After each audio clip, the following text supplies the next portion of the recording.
Salut et bienvenue sur Anacaland pour la review du 5ème épisode de la nouvelle saison de Doctor Who. Un épisode des plus intéressants dont le titre original est Dot and Bubble, point et bulle, qui n'est pas parfaitement traduit dans la version française, mais j'y reviendrai. Un épisode qui je pense pourrait représenter une bonne porte d'entrée dans l'univers de Doctor Who pour la nouvelle saison. Un peu comme pouvait l'être Blink à l'époque avec les Anges Pleureurs, car on y suit très peu le Docteur et sa compagne, mais plutôt un personnage extérieur qui ne les connaît pas. Ça nourrit le mythe sans trop de timey-wimey et tout ça, qui pourrait perdre le spectateur. Qu'en pensez-vous? Ne serait-ce pas l'épisode parfait à montrer à quelqu'un qui voudrait commencer la série en 2024? Dot and Bubble qui m'a beaucoup fait penser à un épisode de Black Mirror, mais au début quand c'était encore parfaitement écrit pour nous retourner le cerveau. Le vrai cerveau, pas le cerveau bulle. Mais un Black Mirror pour les nuls, avec malgré tout un sujet vraiment sympa à explorer. Sujet qui a aussi pas mal réveillé mon côté boomer, même si je suis pas encore assez vieux pour être un vrai boomer, donc ne vous inquiétez pas si je fais quelques rechutes dans cette vidéo. Toutefois, c'est encore un épisode sans réel dénouement, même si en vrai, quand même un peu. La semaine dernière, RTD avait dit que ça avait du sens de ne pas tout expliquer, même s'il n'avait rien expliqué. Et c'était vrai, ça collait avec le côté fantastique. Mais là non plus, il n'explique pas grand chose, il nous laisse vraiment sur notre faim. Et là, ça n'a pas vraiment d'intérêt de laisser le mystère en suspens. À croire qu'en vrai, il ne sait juste plus où aller avec ses intrigues. À chaque fois que le générique apparaît, on dirait qu'il manque 10 minutes aux épisodes. Comme si quand il écrivait, d'un coup, il savait plus quoi dire et... Ah, fondu au noir et fin. Balek. Mais bref, on va voir ça en détail. Donc sans plus attendre, c'est parti pour la petite analyse à chaud de l'épisode. Mais avant, je vous en prie, si la vidéo vous plaît, pensez à la liker. C'est un énorme soutien pour la chaîne et c'est pourtant pas grand chose. Abonnez-vous si ce n'est pas déjà fait, et c'est parti.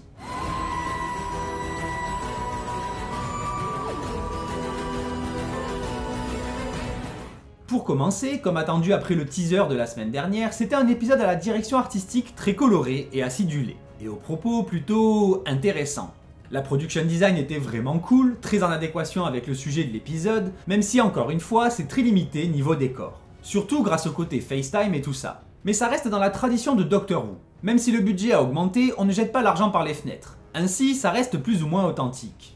Et donc ce 5ème épisode nous plonge dans un nouveau monde futuriste où on fait la rencontre de Lindy, une sorte d'influenceuse, mode probablement, qui vit sa meilleure vie dans un monde ultra connecté. Chaque individu possède un dot, traduit par œil en français, ce qui marche plutôt bien, qui projette en permanence une bulle composée d'écrans devant les yeux de son utilisateur. Et pour le coup, on est dans la critique puissance 1000 de notre monde déjà trop connecté, une métaphore de nos smartphones sur lesquels on est de plus en plus collés, nous déconnectant du monde réel. Car chez eux, en plus de faire office d'interface pour absolument tout, ça leur sert aussi de cerveau, littéralement. C'est même traduit par cerveau-bulle en français, la subtilité des traductions en VF, c'est toujours merveilleux. Et donc oui, ces bulles sont indispensables pour leur cerveau atrophié. Ils ne peuvent même pas marcher, s'orienter dans leur propre maison, ou pire, savoir s'ils ont envie de pisser. Le paroxysme de la Gen Z. Une véritable satire de la direction que prend notre société. En presque ridicule, mais pas tant que ça. Oups, je fais une rechute de boomer. Mais en même temps, est-ce qu'on n'a pas tous pensé ça en regardant l'épisode? Même les plus jeunes d'entre nous. Lindy donc, dont le monde va être complètement bouleversé quand le docteur et Ruby vont la contacter pour tenter de la sauver, la forçant à sortir de sa bulle pour réaliser que son paradis est sur le point de disparaître.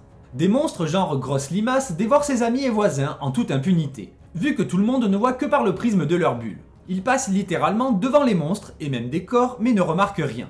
Levez un peu les yeux, regardez le monde autour de vous. Ah, zut, encore une rechute. Le nom du monde est très intéressant aussi, Fine Time, genre OK Time, pas Great Time ou Perfect Time, donc pour un paradis c'était déjà clair que ce n'était pas non plus parfait. Un monde où ils passent leur temps à faire la fête en virtuel. Super, même si malheureusement pour eux, ils doivent travailler pendant 2 très longues heures par jour. Les pauvres. Et en plus, c'est pas pour un salaire, mais juste pour avoir de la batterie sur leur machin. Génial. Et un monde tellement connecté et superficiel que c'en est triste. Par exemple, Lindy accepte de parler à Ruby seulement après qu'elle l'ait complimenté sur son t-shirt. C'est tellement bidon, ils marchent tous à la flatterie. Et en même temps, c'est si proche du réel que c'en est flippant. D'où le côté Black Mirror dont je parlais plus tôt. Ce monde est une véritable dérive possible de notre monde entre la génération TikTok et tout le reste. Par exemple, la deuxième info qu'on a sur les gens après leur nom, c'est leur nombre d'abonnés. On se croirait sur Instagram ou même YouTube.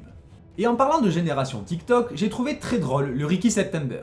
Le beau gosse TikToker par excellence. Un vrai cliché au début, mais qui au final est peut-être le meilleur personnage de l'épisode. Puis quand enfin Lindy doit se déconnecter, à cause de sa batterie, déjà c'est trop drôle, elle se mange le poteau. On dirait un Sims et elle sait plus marcher. Même si d'un coup, après, elle se met à courir sans problème. Mais c'était drôle. Et c'est vrai qu'au début je trouvais ça un peu abusé. Mais en vrai, si toute ta vie tu as eu un écran virtuel devant les yeux, même pour marcher, dès qu'il est plus là, l'oreille interne et le positionnement dans l'espace en 3D, ça doit être un peu bizarre. Au final, ça serait pas tant les flèches qui comptent, mais le fait de devoir regarder loin devant soi. D'ailleurs, on la voit souvent regarder au sol pour ne pas tanguer. D'où le poteau qui m'a fait rire comme un gosse, et 2 fois en plus. Et donc Ricky le BG qui la sauve et qui est adorable. En plus, c'est un rebelle, malgré le fait que littéralement tout le monde le follow. C'est marqué hein, everyone, c'est même pas un chiffre, juste tout le monde. Le mec refuse de s'enfermer dans sa bulle. Il fait sa vidéo le matin et se déconnecte. Il préfère s'instruire et lire des livres. Trop bien, c'est ça l'exception dans ce monde. Et le nôtre aussi, dans pas mal de cas en vrai. Et surtout, ça en fait un rebelle, un anticonformiste. Donc bien joué à ce niveau-là. On rejoint encore la critique extra premium de la jeunesse. Entre 17 et 27 ans, donc ça doit à peu près correspondre à la génération Z, le cliché des jeunes gosses de riches, qui n'en est pas vraiment un, égoïste, égocentrique et menteur. Lindy se comporte en pire des garces avec son super-héros. Alors que juste avant elle dit que c'est le plus beau jour de sa vie de le rencontrer, alors que tout le monde est en train de mourir, bravo, mais après elle le balance à son œil quand il veut la tuer, et le sacrifie pour sauver sa vie de merde. Désolé mais connasse. Quand enfin elle prend une décision par elle-même, c'est la pire. Tuer le seul mec un peu bien dans ce monde. Un mec qui en plus sait à peu près se débrouiller tout seul dans le monde réel. Et avec des connaissances en plus. Du coup, après l'épisode, ils vont probablement tous crever dans la nature sauvage. Qui est vrai, hein, pas synthétique. Ça va leur faire drôle de se retrouver dehors, seuls. Ils vont même pas tenir 3 jours, car ils servent à rien et savent rien faire. Donc, bien fait pour eux. Du coup, la condescendance du docteur dont elle se plaint se comprend tellement. Ils sont teubés, donc il faut bien être sûr qu'ils comprennent ce qu'il dit. Et le pire, c'est qu'elle ose traiter Ruby de stupide. LOL, ma biche, regarde-toi dans un miroir. De plus, j'ai beaucoup aimé la sorte de rivalité entre Ruby et le docteur concernant Ricky. C'était marrant. Et ça confirme que le docteur n'est pas juste queer ou non-binaire ou quoi, mais qu'il est probablement gay, car on l'a toujours pas vu s'intéresser à une femme. De plus, le truc de la liste, le fait qu'ils soient tués dans l'ordre alphabétique, au début je me suis dit que ça pouvait être selon leur nombre d'abonnés. Mais finalement, non. Alors que Lindy, elle, croit que c'est car elle est meilleure que les autres. Pfff, bouffonne. Et en plus d'être con, assisté, égoïste et débile, oui je le dis 2 fois car vraiment, maintenant ils sont aussi racistes, de vrais suprémacistes blancs. Et on comprend donc pourquoi elle refusait d'écouter le docteur. Et qu'elle le soupçonnait même d'être responsable des monstres. Simplement à cause de sa couleur. Ils disent même à la fin qu'il va les contaminer. Super. Et en plus ça le fait pleurer Bichette.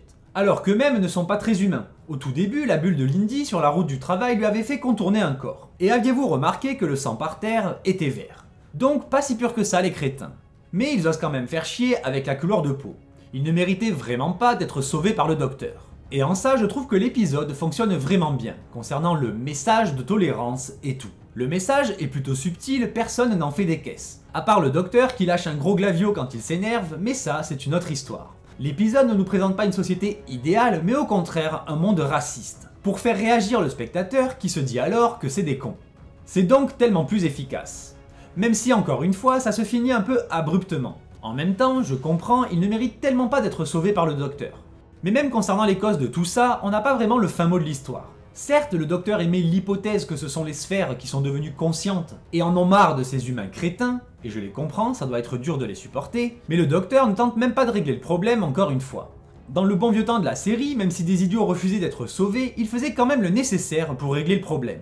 Et après, il les laissait se débrouiller. Mais au moins, il avait fait le taf et c'était à eux de faire mieux pour l'avenir. Mais là non, il se vexe, pleure un coup, ce qui est compréhensible. On a une musique de fin épiquement triste qui est plutôt cool, et puis il se barre. Pas très doctoresque si je puis dire.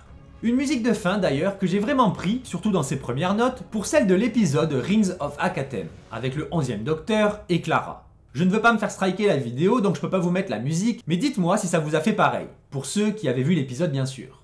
Et toujours concernant les refs, en quelque sorte, le coup du premier câlin de Lindy, déjà c'est triste car ça prouve que toutes les relations amicales et même amoureuses se font en virtuel, ce qui est d'une tristesse affligeante, mais ça m'a fait penser à un livre français que j'ai lu il y a longtemps, et que peu d'entre vous doivent connaître alors que ça vaut vraiment le coup. D'ailleurs, ça ferait une super série. Wang, Les Portes de l'Occident, de Pierre Bordage. Mais bref. Sinon, le docteur et Ruby reconnaissent enfin le visage de Susan Twist. Mais pas de la même expérience. Le docteur se souvient de l'ambulance de Boom, mais pas Ruby vu qu'elle était mourante, donc elle c'est peut-être plutôt de la boucle de 73 yards ou d'autre part. Mais dans tous les cas, ils la reconnaissent enfin. Donc cette intrigue devrait enfin pouvoir avancer un peu. Quand ils la recroiseront, ils pourront peut-être enfin lui poser la question.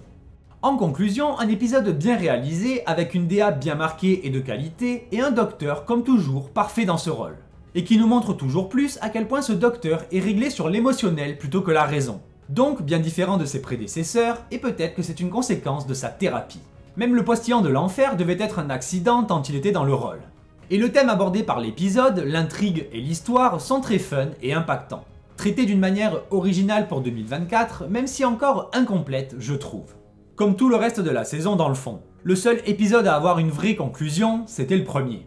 Et le prochain, dans un passé à la chronique de Bridgerton, comme le dit Ruby, j'espère qu'il sera à la hauteur. Et pas trop woke, qu'on va pas se retrouver dans un passé où la couleur du docteur ne va même pas éveiller la curiosité des gens. Ce qui pourtant, je suis sûr, sera le cas. Et d'avance, c'est relou. Mais comme toujours, je laisse le bénéfice du doute et j'espère avoir tort. Et que cet épisode sera de qualité, comme les autres. Donc avec tout de même quelques défauts, mais bon. Voilà, merci à vous d'avoir suivi la vidéo jusqu'au bout, j'espère que cette review vous a plu. Pensez à vous abonner, liker et partager la vidéo, un grand merci d'avance et à très vite sur Anakaland. Bye.